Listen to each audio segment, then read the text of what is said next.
Dis moeilik om nie gemeen te wees met mense wat gemeen is nie. Dis moeilik om nie onvriendelik te wees met mense wat onvriendelik teenoor ons is nie. Dis moeilik om sensitief te wees as mense teenoor ons onsensitief is. Ek ry op die snelweg en daar is baie karre en ek ry in die vinnige baan 120 km/h. Want dis die spoedgrens. Want daar is in elk geval so baie karre, so ek kan nie juis vinniger ry nie, al wou ek. Want as ek 'n vinniger ry, gaan my Discovery versekering daarvan weet. En daar is hierdie kar agter my en die kar begin vir my lig te flits.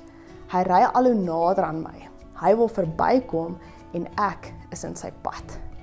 Ek gaan nie uit die pad uit nie en ek is sommer dadelik geïrriteerd.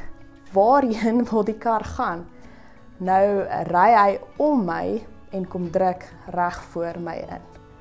Maar ons almal ry nog steeds net 120 km/h. En wat doen ek? Ek flits vir hom ligte en ek dink, die onbeskofte buffel. Het enige iets soos dit al met jou gebeur?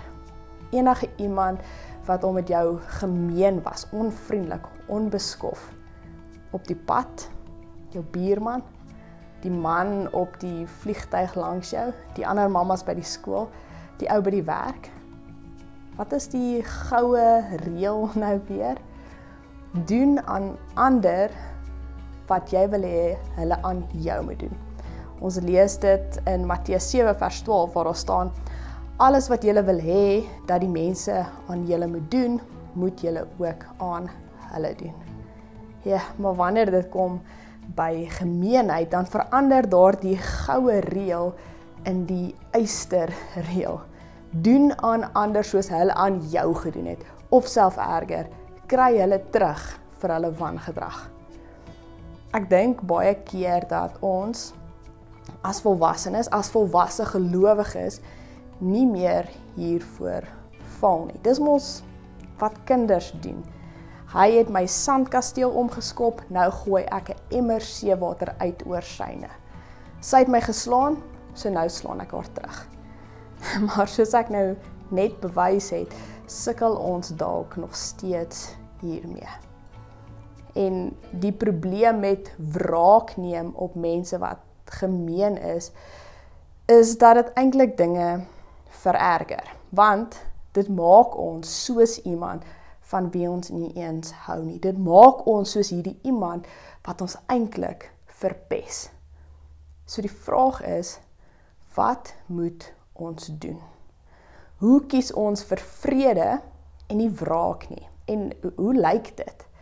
Want ek bedoel, jy kan nie net hierdie mense in jou lewe ignoreer nie. Om hulle heeltemal te ignoreer, dit gee eintlik vir hulle mag. En uiteindelik gaan jy breek. Jy gaan uiteindelik soos hulle optree of erger en dit gee hulle net nog meer mag oor jou. Nou gelukkig is daar 'n derde opsie.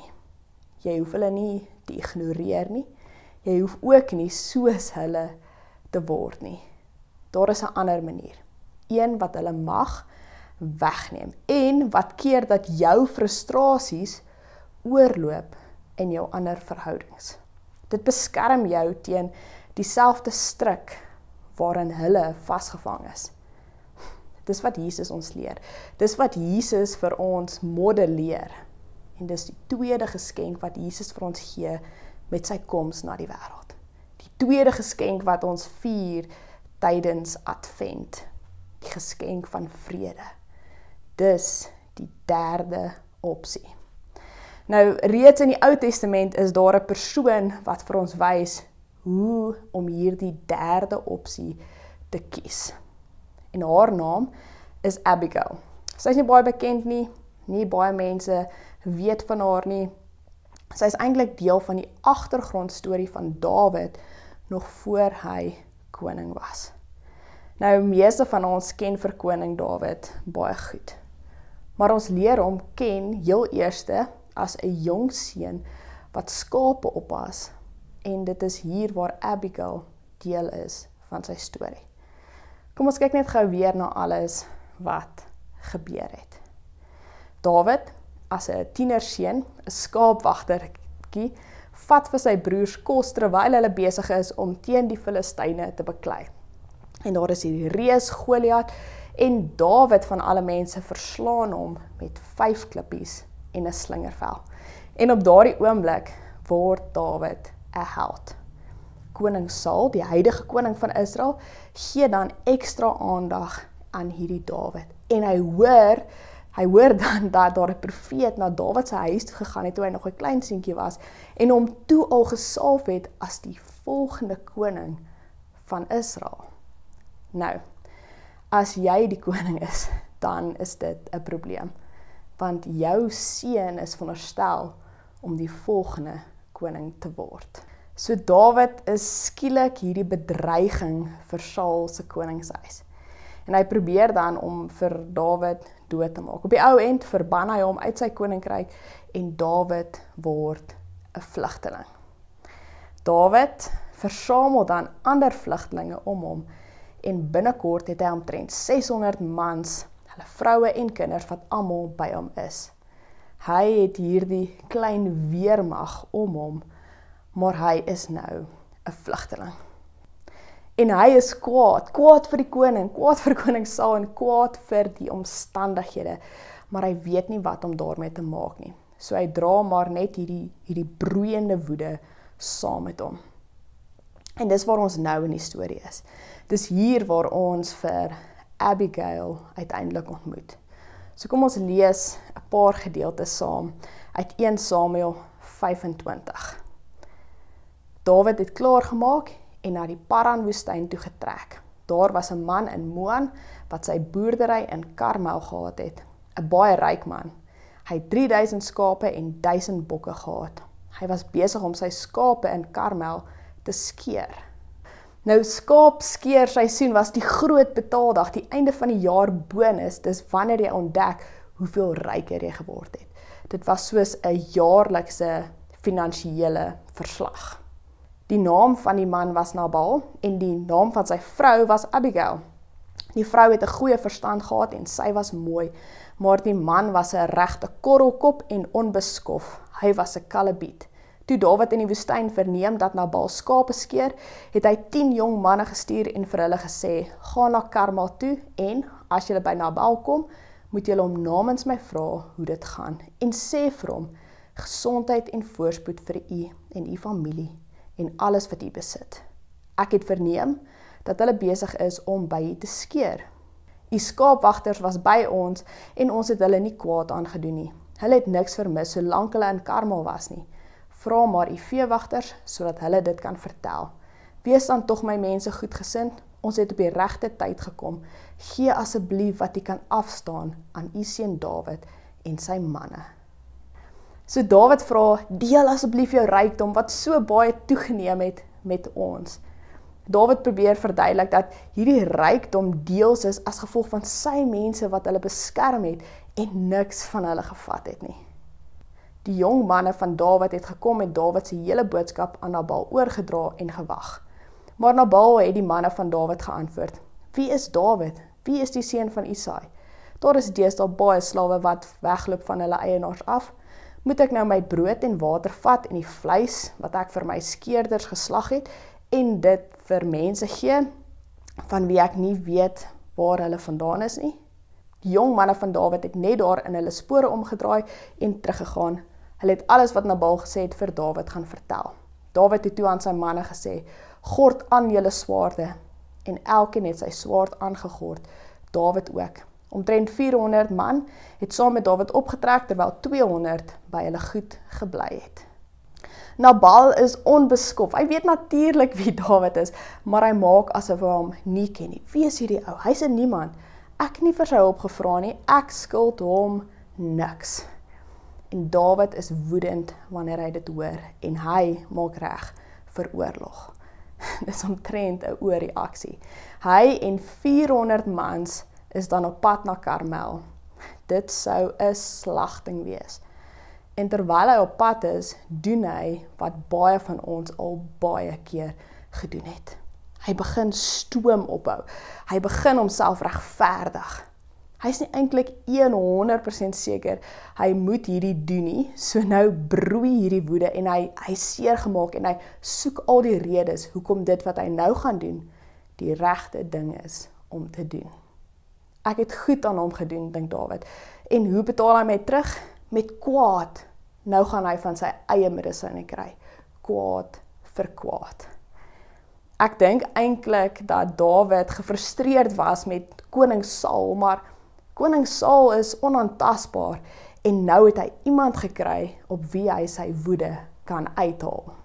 Intussen hoor Abigail wat gebeur het. Een van die veewagters het vir Abigail, die vrou van Nabal, vertel.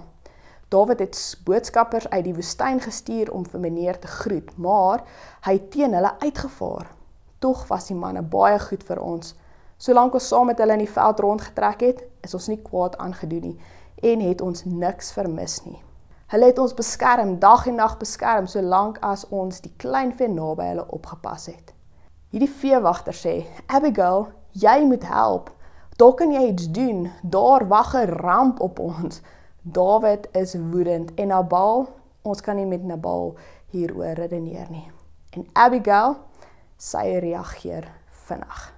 Abigail het gou 200 brode, 2 kruike wyn, 5 gaargemaakte skape, 5 emmer gebraaide koring, 100 trosse rosientjies en 200 koeke gedroogde vye gevat en op donkies gelaai. Sy het vir haar slawe gesê, gaan vooruit, ek kom sommer nou agter julle aan. Aan haar man, Nabal, het sy niks hiervan vertel nie.